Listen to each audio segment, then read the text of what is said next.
8:03 en el territorio continental ecuatoriano, buscando la verdad y abogando por la unidad nacional en pro de la paz y la seguridad en el Ecuador. Queremos saludar a la doctora María Fernanda Novoa, académica experta en temas de seguridad. La invitamos para analizar la coyuntura del momento. Sabemos, había el dato de los homicidios ocurridos durante este primer trimestre del año.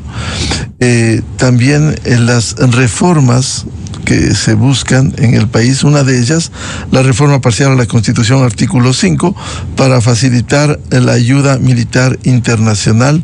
Sin embargo, luego del trámite que establece la propia Constitución, en la comisión ocasional encargada para esta reforma está pidiendo la ampliación del tiempo, es decir, da la impresión de cómo se dilata, ni siquiera se cumplen los plazos que ya de por sí son largos para viabilizar esta reforma. Seguramente habrá que esperar a la instalación de la nueva Asamblea Nacional, pero ¿cuánto perjudica cuando hay el visto bueno de la Corte Constitucional para ir a esta reforma parcial a la Constitución? Muy buen día a la doctora María Fernanda Novoa.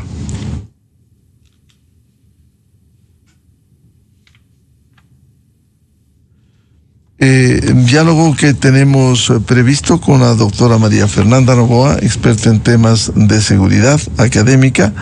Queremos empezar este diálogo precisamente con el anuncio que se hiciera en la comisión ocasional que tramita la reforma parcial a la Constitución, que deviene del pronunciamiento de la Corte Constitucional, que diera luz verde para este trámite, y esto empezó el año anterior, luego de la consulta que hiciera el presidente de la República, y que está este momento en la comisión ocasional.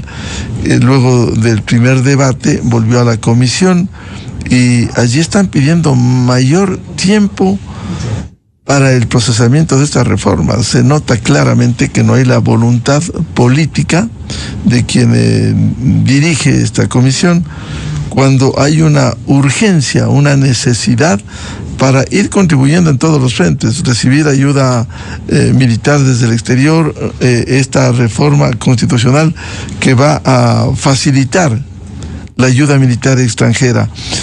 Doctora María Fernanda Novoa, ¿por qué cree que demora el avance de este debate de la reforma parcial a la Constitución al artículo 5 de la Carta Constitucional? Buen día. Bueno, muy buenos días, Miguel. Gracias por la entrevista. Qué pena que no podamos hacerlo de manera normal. Parece que algún problema técnico hay. Bueno, lo que yo diría es que hay una dilatación por pedido de la señora Gisela Garzón de Revolución Ciudadana, que es presidenta de la Comisión Ocasional de la Reforma Parcial, sobre este tema, que para el segundo debate están pidiendo una prórroga. El plazo previsto debió haber sido el 21 de abril. Yo creo que ahorita el CAL acogió esta prórroga, ¿no es cierto? Pero el trámite sí llama la atención porque el presidente mandó para el primer debate desde el 16 de octubre, o sea, estamos prácticamente 186 días en trámite. Esto es, para mí, llama la atención en el sentido en que se han erigido muchas críticas respecto de la necesidad de que haya bases militares en Ecuador. O sea, yo realmente he escuchado a varios analistas pronunciarse en el sentido de la defensa, digamos, entre comillas, de la soberanía, pero hay que ya actualizarse en los temas de qué estamos entendiendo por soberanía en un mundo global interconectado, donde las comunicaciones están más que conectadas, donde tenemos todos los días acusaciones de delitos, ciberdelitos, cibercriminalidad, con la revolución 4.0 y 5.0, digamos, ya no podemos hablar de una soberanía territorial como se hablaba en otros tiempos. No digo que no haya soberanía, sino que la concepción de soberanía con la que se erigen muchos grupos para criticar el hecho de que puedan ser instaladas en el país bases militares a mí me parece un argumento que se queda sin fondo, digamos, en el sentido de que si hablamos de soberanía, entonces deberíamos también criticar qué soberanía puede tener el país si ya tenemos gobernanzas criminales en ciertas zonas precisamente por la criminalidad organizada, que están ya prácticamente dominando ciertas áreas del territorio. Entonces, ahí quienes dirigen este tema de las bases militares no están pensando en la soberanía. Si no hay la facilidad para avanzar en esta reforma, ¿esto pudiera de alguna manera detener la reforma constitucional parcial que se ha planteado? Yo creo que sí, o sea, esto yo creo que ya quedó para el próximo periodo legislativo. Y lo que sí quiero dejar, Miguel, en claro, y esto, o sea, de una manera clara, que hay que entender, porque también hay muchos criterios que se erigen sobre bases militares, que se cree que los militares extranjeros van a hacer uso de territorio como quieran, que todo va a estar en desorden. Para que haya una base militar o haya una cuali base militar, cualquiera de las dos, primero, además de la reforma constitucional, que es el marco normativo de sustento, debe haber también entenderse que con la situación que estamos viviendo ahorita, las bases militares pueden hacer un ejercicio de efecto disuasorio estratégico.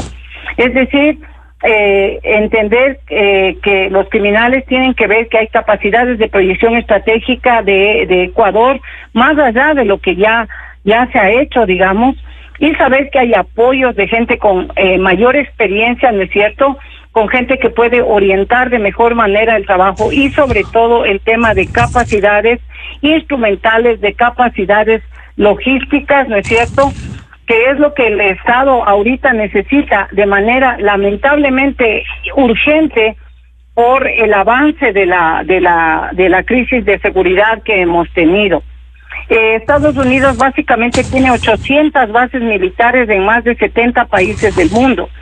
Y se habla solamente de que se protegen los intereses de Estados Unidos, que hay solamente influencias geopolíticas a nivel global. Por supuesto, si es un hegemón va a defender sus intereses, pero la proyección del poder también es para ayudar y contribuir a los países que están con bajas capacidades, y no es por esto que se está diciendo que nuestros militares ni policías no sirven, como le escuché decir alguna ex candidata, sino que básicamente necesitamos otro tipo de si podemos decir, de capacidades logísticas, de capacidades estratégicas, de orientación, y esto implica que estos puestos operativos de avanzada, como antes los llamaban POL, son puestos donde se hacen a la vez operaciones en el espacio aéreo u orientación en el espacio aéreo, sobre todo de operaciones nocturnas, que son las que nuestras capacidades de Fuerzas Armadas no las tenemos.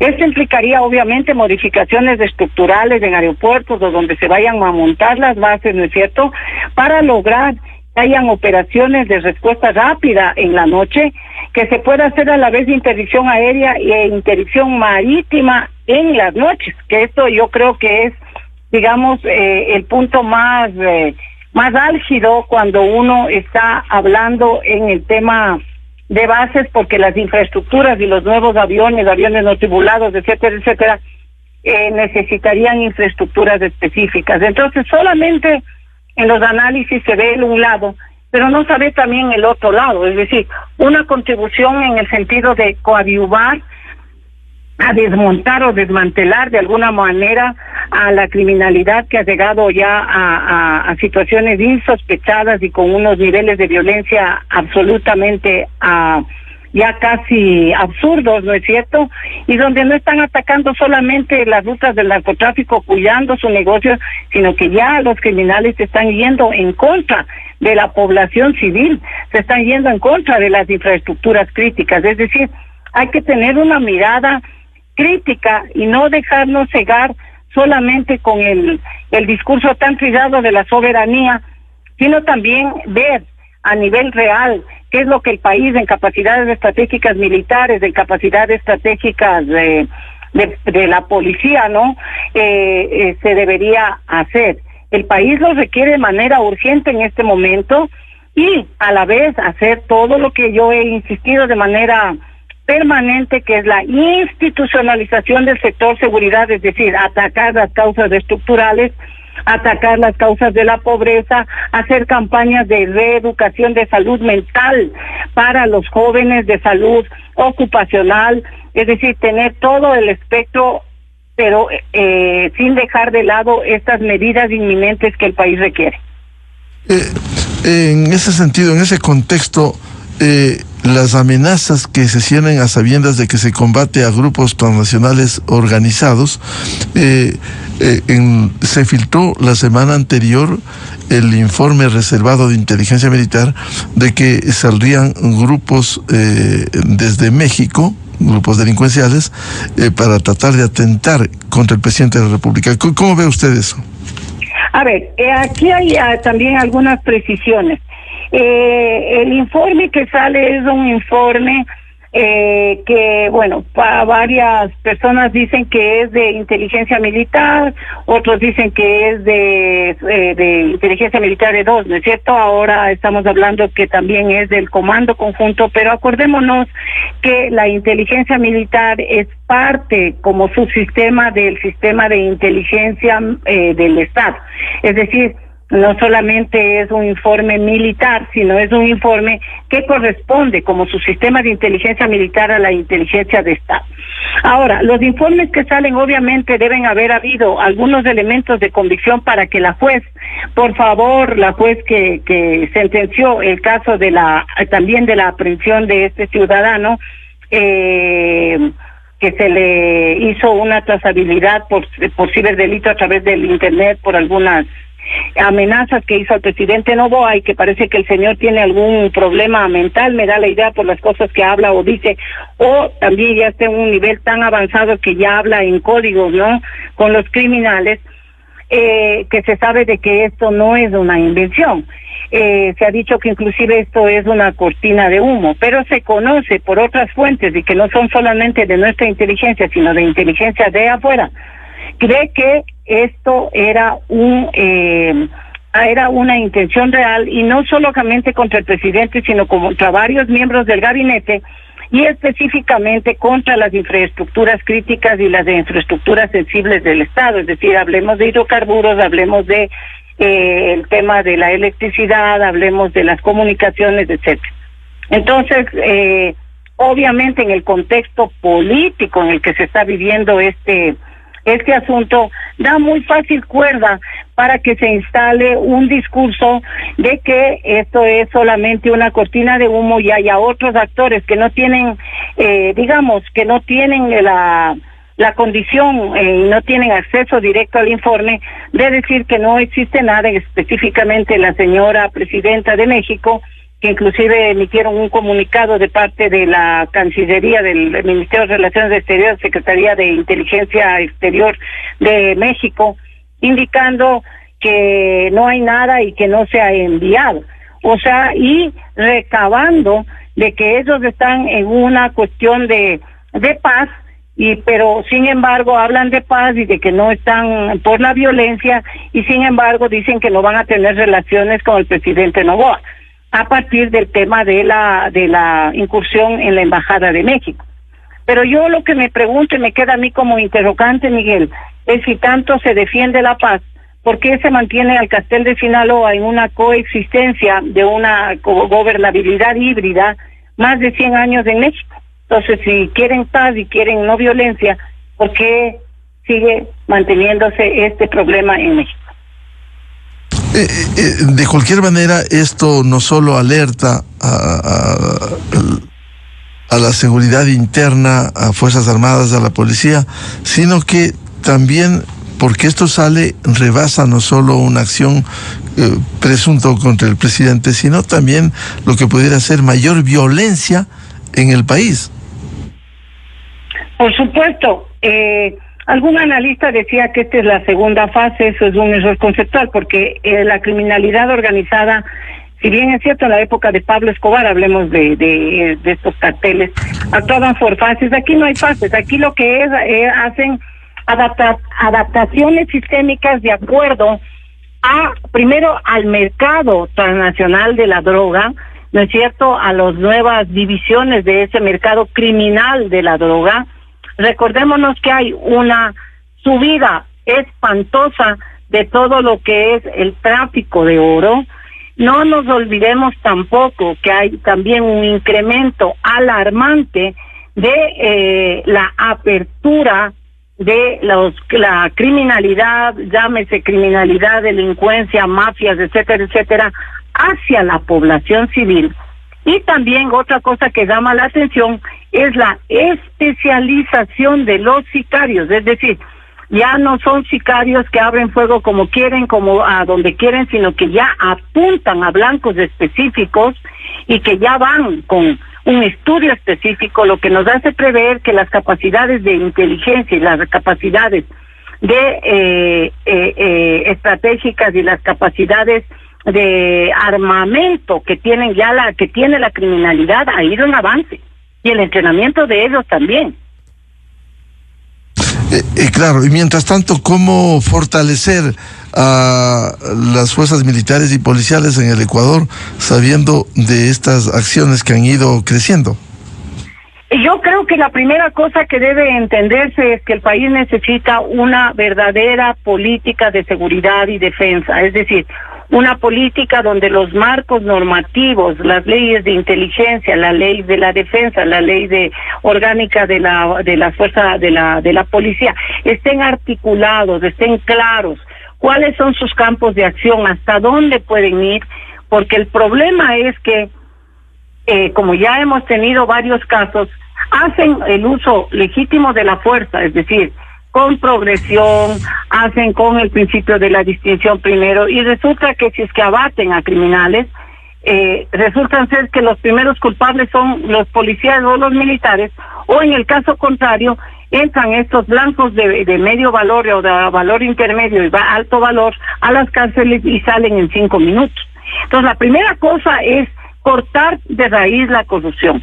Alguien decía por ahí que se debería aplicar las mismas leyes de China, es decir, pena de muerte a la corrupción. Miguel, créase que yo estoy por pensar que sería una buena medida. Pena de muerte a la corrupción, a la impunidad, y con estas medidas de irse contra estas dos ventanas que son las que permiten y permean el fortalecimiento de la criminalidad, también a dar estos apoyos a Fuerzas Armadas que requieren, pero también hacer una depuración de los aparatos de fuerza. No nos olvidemos también que la SNAI es parte de todos estos, mecanismos o operadores de la seguridad, y también repensar si son competencias también a nivel seccional de los municipios, de los niveles subnacionales, que también deberían aportar, digamos, en la configuración de medidas para tomar el problema de una manera integral, y no como que fuera culpa de tal Estado que se haga acuerdo de todo, haga cargo de todo, y los militares también. Aquí también, como yo en algún artículo puse de manera muy fuerte sobre el rol que ejerce realmente la academia en esto, en estas orientaciones de cómo deben los ciudadanos actuar, en esa necesidad de que la ciudadanía esté bien enterada y no confundida, porque si uno entra a redes sociales, realmente, Miguel, uno se topa con unas informaciones que parecen salidas de un circo. Claro, si es que esto no se concreta en el caso de las reformas a la Asamblea, en la Asamblea Nacional, pudiera dilatar procesos para avanzar y articularse con políticas de seguridad interna. Por supuesto, y esto sería gravísimo, porque el país, ya desde el hecho de que ya es el único país en América Latina que no tiene Ministerio de Justicia, es el único país en el que nosotros ahorita ya estamos punteando, que es una vergüenza internacional para nosotros mismos y para el país a nivel internacional, punteando, teniendo las ciudades más peligrosas del mundo. Esto ahuyenta al turismo, esto ahuyenta la capacidad de producción, la capacidad de inversión. Entonces, las personas que están manejando estas reformas, las personas que están metidas en la Comisión de Seguridad, en la Asamblea, deberían tener conciencia de que el problema es de todos, y no es un problema de revanchismos ni de polarizaciones políticas, sino que es un problema que atañe a todos, y que si no se contiene a fuerza, yo he dicho en varias ocasiones, el escenario que se nos viene es un escenario caótico, un escenario hegemónico de criminalidad. Y no hablemos de narcoestado, hablemos de algo peor, que es la desaparición del Estado de Derecho como tal y la toma de criminalización del Estado. A los criminales no les interesa en este momento tomar el poder político en apariencia, pero a las milicias que se están tratando de formarse. Y si nosotros damos chance a esto, el aparecimiento de milicias que estén luchando por temas políticos o control de la conducción política del Estado y la conducción democrática del Estado, estaríamos en serios problemas, inclusive de posibilidad de la desaparición del Estado como un Estado de derecho. Adicionalmente a esto se puede advertir las acciones que se han cumplido desde el gobierno estos primeros meses, pero también la necesidad de acompañar con las reformas. Y eso vemos que, como usted ha señalado, doctora Noboa, esto quedaría para la próxima asamblea. Imagínese lo que es, y hasta la próxima asamblea, ¿qué puede ocurrir? Si nosotros estamos viendo el tema de un sicariato de 12 personas en una carrera, estamos viendo muertes en centros comerciales, estamos viendo que los criminales con uniformes de policía y fuerzas armadas, que también debería generarse algún mecanismo para que esto se controle, tener chips, tener otras formas de control de los uniformes como se hacen en otros ejércitos y en otras fuerzas armadas de la región. Hablemos de Colombia nomás, ¿no? Entonces, esto permite que cada vez se vaya expandiendo los tentáculos y que vayan entrando más en confianza. Ahora me metí a un hospital, mañana me meto en la refinería y pasado mañana. Entonces esto es realmente grave, Miguel. Alguien me decía en alguna reunión que esta es una narrativa incendiaria. Cuando las personas no entienden claramente cuál ha sido el desarrollo y el avance prácticamente en los últimos, hablemos desde el gobierno de Lenín Moreno para acá, un poco más, ¿no? La fuerza con la que se han multiplicado los actores criminales, el tipo de alianzas que están haciendo en este momento, el tipo de acciones, como te digo, uso de armamento ya de carácter militar, y sobre todo la profesionalización y la anticipación temprana que tienen ellos antes de las potenciales golpes de las Fuerzas Armadas. Es decir, estamos pensando que realmente esto quedándose trunco, el país estaría en un grave peligro. Y eso debe poner en mayor alerta a lo que ya el país ha venido haciendo. Sí, por supuesto, o sea, el país ha venido haciendo con una voluntad política que no hay como desconocer del señor presidente Noboa. Sin embargo, creo que, por ejemplo, la persistencia de cuadros de expertos, de gente que conozca en profundidad, más allá de que sean partidarios o no partidarios en el sentido de que no haya sido gente política, pero que gente técnica, esto se necesita, es decir, además tener cuadros técnicos de alto nivel. Yo creo que inclusive la controvertida venida de Prince acá a Ecuador, que se está viendo como mercenarios o mercenarios a sueldo, pero hay un direccionamiento estratégico que es necesario para el país. ¿Por qué? Porque el país no ha librado este tipo de luchas antes. Entonces no podemos inventar el agua tibia. Necesitamos orientación estratégica, que es lo que le falta al país, una orientación de largo plazo y una orientación integral para que estos militares y policías nuestros que han sido valiosos. Otra cosa, es lindo criticar desde afuera cuando no se está en el teatro de operaciones real. Estar en el teatro de operaciones real es jugarse la vida. Y que han sido cobrados la vida tanto oficiales, recuerde Miguel, del jefe de operaciones de la Fuerza Aérea. Estamos hablando de gente valiosa, estamos hablando de suboficiales, estamos hablando de gente de la policía que día a día pierde su vida. Y si regresamos a ver a las funciones del Estado, bueno, la Asamblea también ya tendrá que sensibilizarse, ya es hora. Claro, porque pasan los tiempos y simplemente esto se dilata. Claro, el momento de dilatar lo que se hace es tener la posibilidad o de reorganizar o posiblemente de alertar a los grupos y darles la facilidad de que se sigan reorganizando. Ya tenemos generación de lobos 1, 2 y 3. Tenemos generación de choneros 1 y 2. Tenemos generación de lagartos 1 y 2. Tenemos proliferación, digamos, atomización de choneros y lagartos que se unen entre ellos para operaciones específicas. Hay una alerta muy grande, y no solamente de la inteligencia norteamericana, de la inteligencia canadiense, de la penetración de Hezbollah ya en el cartel Jalisco Nueva Generación.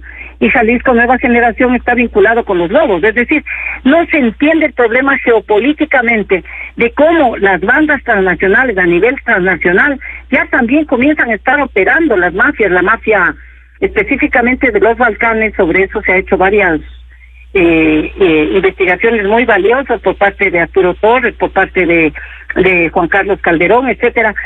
Se ha hecho mucha investigación sobre estos temas de la persistencia de las mafias de los Balcanes, de las mafias chinas, inclusive de la mafia rusa, pero parece como que vemos eso así lejano, cuando ya lo estamos viviendo. Bien, a la doctora María Fernanda Novoa, experta en temas de seguridad académica, gracias por abordar estos temas de coyuntura tan importantes en medio del conflicto armado interno que vive el Ecuador. Muy amable, María Fernanda. Gracias, Miguel, a la orden, estoy a la orden, gracias. Muchas gracias. 8:30 en el territorio continental ecuatoriano. Vamos a una pausa y luego diálogo previsto con el presidente del Consejo de Participación Ciudadana y Control Social, Andrés Fantoni.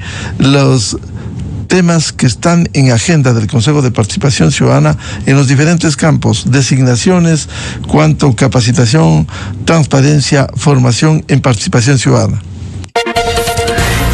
Desde 1984 con Gonzalo Rosero, la revista de opinión Democracia. Siempre líderes, siempre confiables. Enseguida regresa Miguel Rivadeneira a la